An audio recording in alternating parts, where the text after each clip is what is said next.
Okey, topik tingkatan 4, bab 10, matematik pengguna pengurusan keuangan. Okey, soalan pertama, Rajah 1 menunjukkan langkah-langkah dalam proses pengurusan keuangan yang tidak lengkap. Okey, ini adalah proses keuangan. Ada berapa langkah? 1, 2, 3, 4, 5. Dia sudah bagi yang pertama, menetapkan matlamat keuangan. Kedua, menilai kedudukan keuangan. Keempat, melaksanakan pelan keuangan. So, apakah P dan Q? P ialah mewujudkan pelan keuangan. Mewujudkan pelan keuangan. Okay. Dan Q ialah mengkaji semula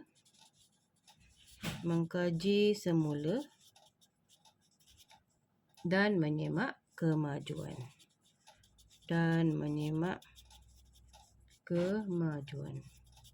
So, ini kena hafal lah. Okey, hafal untuk langkah-langkah dalam proses pengurusan keuangan. Okey, soalan yang kedua, matlamat keuangan yang berkonsepkan SMART ya, akan membantu seseorang individu untuk mengawal perbelanjaan supaya dapat mencapai matlamat keuangan yang dikehendaki. Lengkapkan jadual 1 yang mengandungi 5 kunci komponen utama dalam strategi ini. Strategi SMART lah. Okey, kita ada SMART, SMART. S tu merujuk kepada apa? S itu merujuk kepada spesifik. Spesifik. Maksudnya yang khusus. Nanti kita tengok lebih lanjut. Okey, M tu maksudnya measurable. Maksudnya dia boleh diukur. Kemudian kita ada A, attainable. Attainable maksudnya boleh dicapai. Okey. Lepas tu R ialah realistic. Realistic maksudnya bersifat realistik lah, yang real. Bersifat realistik. Okey, dan T ialah time bound, iaitu tempoh masa. Okey, itu ialah konsep SMART lah, erti untuk apa itu S, M, A, R dan T. Soalan seterusnya. Puan Hibatul ingin bercuti ke Cameron Highland bersama rakan-rakannya dalam tempoh 5 bulan akan datang. Perbelanjaan yang diperlukannya sebanyak RM1,000. Beliau perlu menyimpan RM200 sebulan daripada pendapatannya sebanyak RM3,500 sebulan untuk mencapai matlamat kewangan beliau. Adakah matlamat kewangan Puan Hibatul memenuhi pendekatan SMART? Berikan justifikasi anda dan lengkapkan jadual ini. Okey, so kita tengok apakah SMART tadi kan? Kita dah beritahu tadi S, SMART. S ialah spesifik, khusus. Adakah matlamat dan lokasi Puan Hibatul ni khusus? Ya kan, dia nak pergi bercuti ke Cameron Highland. Maksudnya matlamat dan lokasi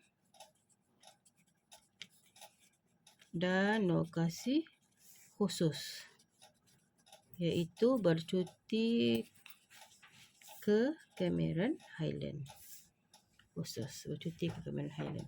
Okey, M ialah measurable, boleh diukur. Adakah boleh diukur? Maksudnya jumlah berapakah perbelanjaan dia? Ini maksudnya dia tanya pasal perbelanjaan. Perbelanjaan yang diperlukan ialah RM1,000.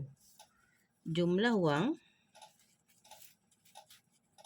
yang diperlukan boleh diukur, iaitu RM1,000. Boleh diukur RM1,000. Attainable, boleh dicapai ataupun tidak. Kita tengok simpanan. Dia simpan 200 sebulan daripada pendapatannya 3,500. Maksudnya simpanan 200 tu boleh capai ke tidak? Boleh lah kan. Simpanan RM200 sebulan boleh dicapai daripada pendapatan bulanan RM3,500. Macam mana kita tahu dia boleh dicapai? Sebab 200 sebulan dia simpan selama tempoh 5 bulan. Tempoh 5 bulan. So 200 darab dengan 5 kita akan dapat 1000 kan. Maksudnya tidak melebihi jumlah pendapatan dia lah. So realistik atau tidak? Jadi simpanan RM200 sebulan adalah realistik dalam tempoh 5 bulan. Dalam tempoh 5 bulan untuk mencapai tujuan. Maksudnya 200 darab 5 dapat 1000 kan? Okey, so maksudnya kurang daripada jumlah pendapatan dia. So realistik lah. Tidak melebihi 3,500. And then T ialah tempoh masa. Tempoh masa jelas lah. Tempoh masa yang jelas. Iaitu 5 bulan. Maksudnya, so soalan dia, adakah matlamat keuangan Puan Hibatul memenuhi pendekatan SMART? Okey, maksudnya bila kita dah buat dia punya perancangan ini, okeylah. Kita tahu Puan Hibatul jawab soalan dia tu ya. Puan Hibatul mematuhi konsep SMART. Sebab semua yang SMART ni relevan dengan dia punya pernyataan lah. Okay, itulah konsep SMART. Soalan seterusnya. Cik Shelina merupakan seorang akaunten di sebuah syarikat multinasional dengan gaji bersih RM9,600. Dia juga menerima RM1,500 setiap bulan hasil sewa rumahnya. Perbelanjaan tetap bulanan dan perbelanjaan tidak tetap bulanannya masing-masing ialah RM3,780 dan RM2,950. Jika Cik Shelna menetapkan 20% daripada gajinya sebagai simpanan tetap bulanan, hitung aliran tunai bulanannya. Jelaskan jawapan anda. Okay, kita tengok leksi penting dia. Gaji Cik Shelna ialah RM9,600. Tu dia punya gaji. Lepas tu dia terima hasil sewa rumah. Dia terima sewa rumahnya. Okay, itu maksudnya dia punya pendapatan lah. Dan kita tahu juga dia perbelanjaan tetap dia dan tetap adalah 3,780 dan 2,950. Kemudian dia simpan pula 20% daripada gaji dia sebagai simpanan tetap bulanan. Jadi kita mau hitung aliran tunai bulanannya. Aliran tunai ni ada dua jenis. Satu, dia ialah aliran tunai positif. Dan satu lagi dia ialah aliran tunai negatif. Masa bila dia positif, bila jumlah perbelanjaan, jumlah pendapatan tolak dengan jumlah perbelanjaan, dia akan jadi positif. So, aliran tunai positif lah. Maksudnya aliran tunai ini jumlah pendapatan tolak dengan jumlah perbelanjaan tolak dengan simpanan. Okey, simpanan pun kita kena tolak. Jadi kita tahu jumlah pendapatan dia tu ialah dia punya gaji dengan sewa. Okey, itu jumlah pendapatan. Maksudnya 9,600 tambah dengan 1,500 jumlah pendapatan tolak dengan jumlah perbelanjaan.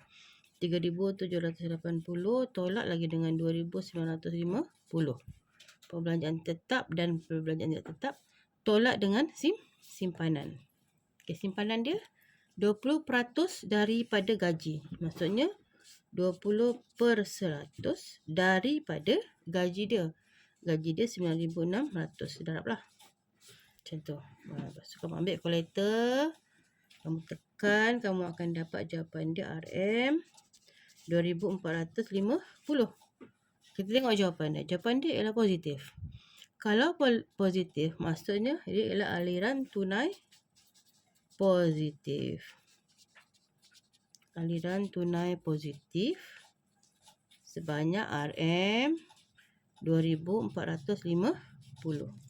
Kerana apa? Kerana pendapatan dia melebihi perbelanjaan.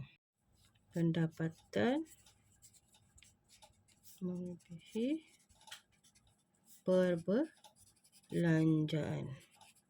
Itu maksudnya aliran tunai positif. Kalau negatif, pendapatan kurang daripada perbelanjaan. Perbelanjaan yang lebih dia akan jadi aliran tunai negatif. Soalan seterusnya. Encik Rifki dan isterinya ingin membeli sebuah rumah dalam masa 7 tahun selepas mereka berkahwin. Jumlah pendapatan mereka berdua ialah, jadi jumlah pendapatan mereka berdua ialah RM10,500 dan jumlah perbelanjaan tetap dan tidak tetap adalah RM7,450.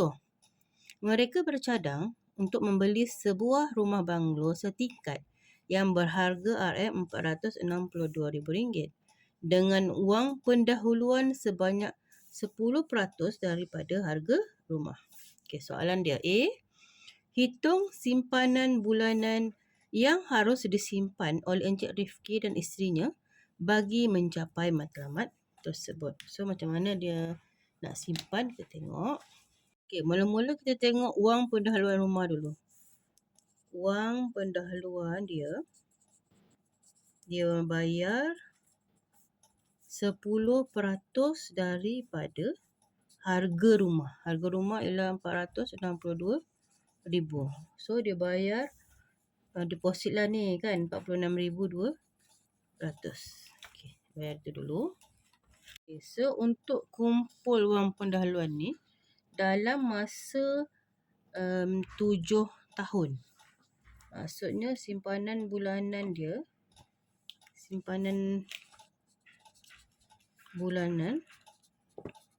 dalam tempoh 7 tahun. Okey, untuk dia kumpul lah. Sebab dia punya dengan dia nak beli dalam masa 7 tahun kan dia cakap. So, simpanan dia dalam tempoh 7 tahun maksudnya wang pendahuluan dia ialah RM46,200 tu bahagi dengan 7 tahun darab 12. Sebab setahun ada 12 bulan. Jadi maksudnya setahun dia kena simpan RM550. Simpanan dia dalam masa 7 tahun. Okey, soalan B. Adakah Encik Rifki bijaksana dari segi pembelian rumah yang berharga RM462,000? Berikan justifikasi anda. Okey, untuk soalan B ni, bila kita tengok jumlah pendapatan Encik Rizki ialah RM10,500 dan dia belanja RM7,450. Dan bila kita tolak perbelanjaan dan pendapatan ini, kita akan dapat RM3,050. Sikit je kan, sebulan dia cuma dapat RM3,050. Maksudnya perbelanjaan dia ni terlampau tinggi. So, dia macam tidak bijaksana lah. B, tidak. Kenapa? Ansuran bulanan yang dibayar membebankan beliau kerana jumlah perbelanjaan adalah tinggi. Maksudnya kalau macam mana kita nak bantu, kalau ada soalan tanya macam mana kita nak bantu Encik Rifki ni untuk dia beli rumah tu, maksudnya dia kena mengurangkan perbelanjaan dia lah. Okey, untuk soalan seterusnya. Jadual 3 menunjukkan pelan kewangan Puan Julie Haslina pada bulan Jun. Okey, pendapatan bersih dia gaji RM6,500, dia tak ada pendapatan pasif. Lepas tu ini ialah dia simpanan dia 10% daripada pendapatan bulanan iaitu RM650 dan dia simpan untuk dana kecemasan RM200. So, berapakah baki pendapatan? Kita tolak je lah. RM6,500 tolak RM650 tolak RM200, kita dapatlah A RM5,650. Okey, itu untuk A. Okey, lepas tu kita cari B. Macam mana nak cari B? B ialah jumlah perbelanjaan tetap bulanan. Okey, tambahlah dulu ni. 1,200 tambah 950 tambah 600. So, kita akan dapat RM 2,750. Okey, tambah ni sebab dia adalah jumlah perbelanjaan tetap. Inilah jumlah perbelanjaan tetap. Lepas tu, ini ialah jumlah perbelanjaan. C ialah jumlah perbelanjaan tidak tetap. Jumlah perbelanjaan tidak tetap, kita tambah dulu semua ni. Kita akan dapat C RM 2,950. So, untuk cari D ialah pendapatan lebihan. Pendapatan lebihan maksudnya jumlah pendapatan 5,650 tolak dengan jumlah perbelanjaan tetap, tolak dengan jumlah perbelanjaan tidak tetap. So, dia akan dapat negatif 50. Okay, nampak sudah negatif. Negatif 50 maksudnya aliran tunai negatif. Saya dapat ada nilai ABC. B dia tanya, hitung aliran tunai Puan Josina iaitu D. So, aliran tunai negatif. Sebanyak RM 50. Kenapa? Kerana perbelanjaan